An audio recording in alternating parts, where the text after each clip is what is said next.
Hello everyone and welcome back to Anupam Tech Talk. In today's episode, we are going to talk about an important database concept, transactions. Imagine you are transferring 10,000 rupees from one bank account to another. The money is deducted from one account, but suddenly the application crashes before adding it to the second account. That would be a serious problem, right?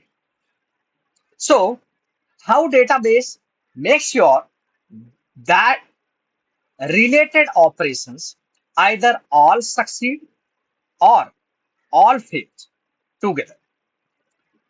That's exactly what we are going to understand today. So let's understand the problem. Let's take the same bank transfer example.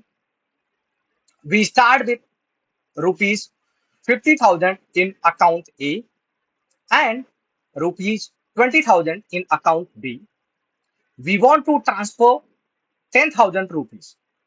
First, the application deducts 10,000 rupees from account A, but imagine that before it can add the money to account B, something goes wrong.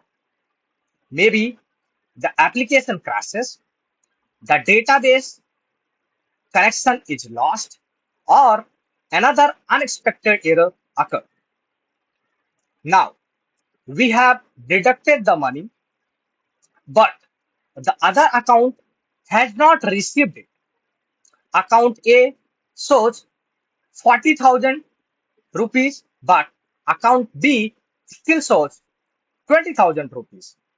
This is what we call a partial operation, and in many systems, that's unacceptable. So, what is a transaction? This is where a database transaction comes into picture.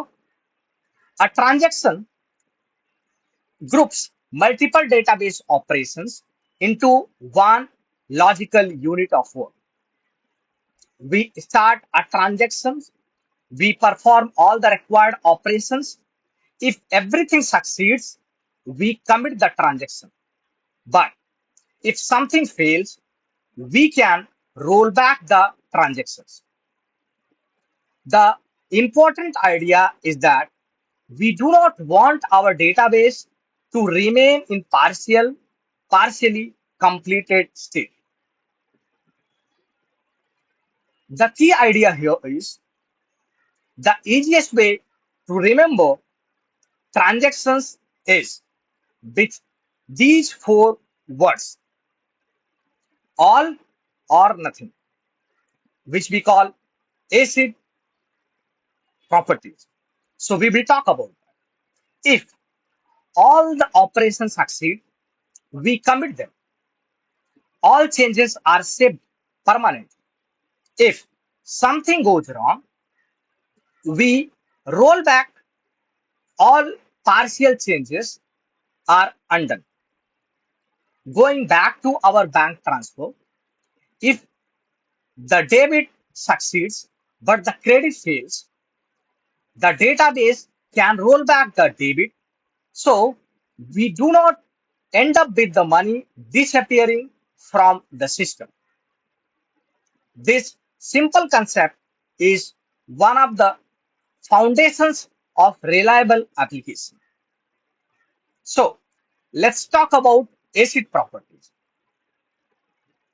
When we talk about database transactions, you will often hear the term ACID. ACID represents four important properties of the transactions. A stands for atomicity, all or nothing. C stands for consistency, valid database state. I stands for isolation, controlled concurrent operations. And D stands for durability. Committed database persists. So let's quickly understand each one because these four ideas are extremely important for engineers working with database. So what is atomicity? Atomicity means the transactions behaves like one individual operation. In our example, we have two operations, debit account A and credit account B. If both succeeds, that's great. We commit, but if second operation fails, the first operation should also be undone. So the database brings us back to previous valid state. That's atomicity. All operations succeed together or one of them take effect. So now let's talk about consistency. So consistency ensure that transactions brings the database from one valid state to another valid state. In our bank transfer example, before the transactions, the total balance across both accounts is 70,000. After the transaction completes, the total should still be 70,000. Money should not disappear or appear. Consistency also means that all database constraints are maintained by primary keys, foreign keys, and any business rule you have defined. If a transaction would violate these rules, the database rejects it. This prevents data corruption and keep your database reliable. So now let's talk about the isolation. Modern applications have many users accessing the database at the same time. Imagine two users trying to update the same account simultaneously. Without proper controls, one operation could interfere with another. This could lead to a problem like dirty read, non-repeatable reads, or you know phantom reads. Isolation helps us the database control how concurrent transactions interact with each other. The exact behavior depends on the database and its isolation level. From read committed to serializable. But the goal is to prevent transactions from creating incorrect or unexpected results. So let's talk about durability. This is last operation. This is last property, you can say. Once a transaction has been successfully committed, we expect that data to remain safe.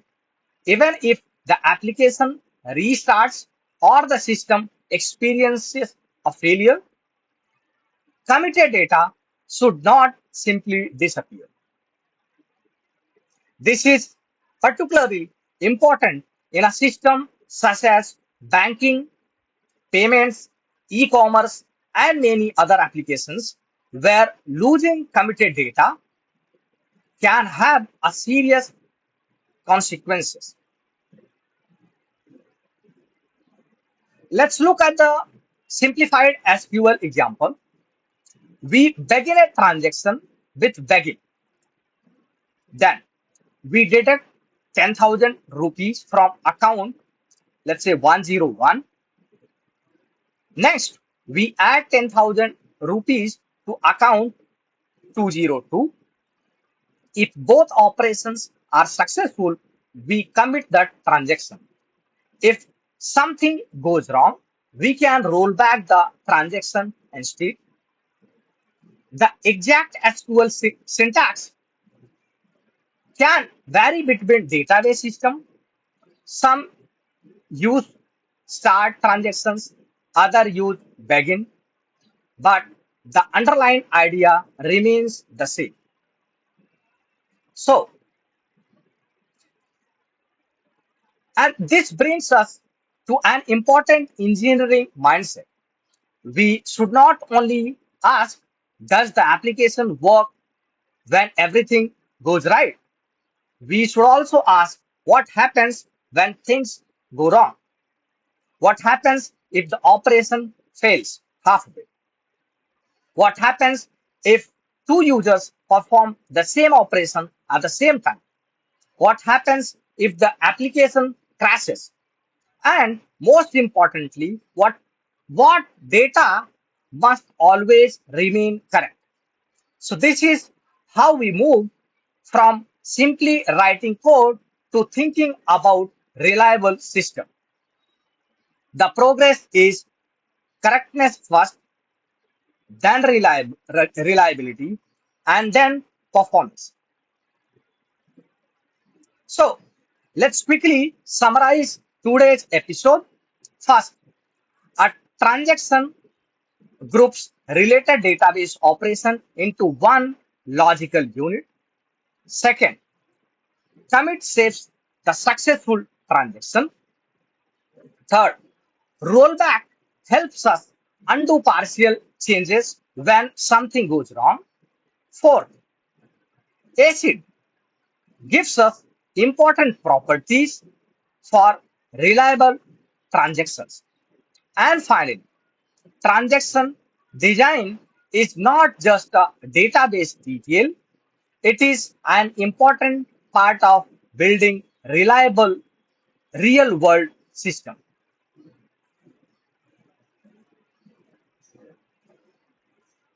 And I leave you with today's thought: correctness comes before performance. A fast application that produces incorrect data is not a successful application. As engineers, our first responsibility is to make sure the system behaves correctly, especially when things go wrong. That's it for today's episode of Anupam Tech Talk. If you find this helpful, please like the video, subscribe to the channel, and share it with someone who might find this useful. I'll see you in the next episode with another practical engineering concept. Thank you for watching.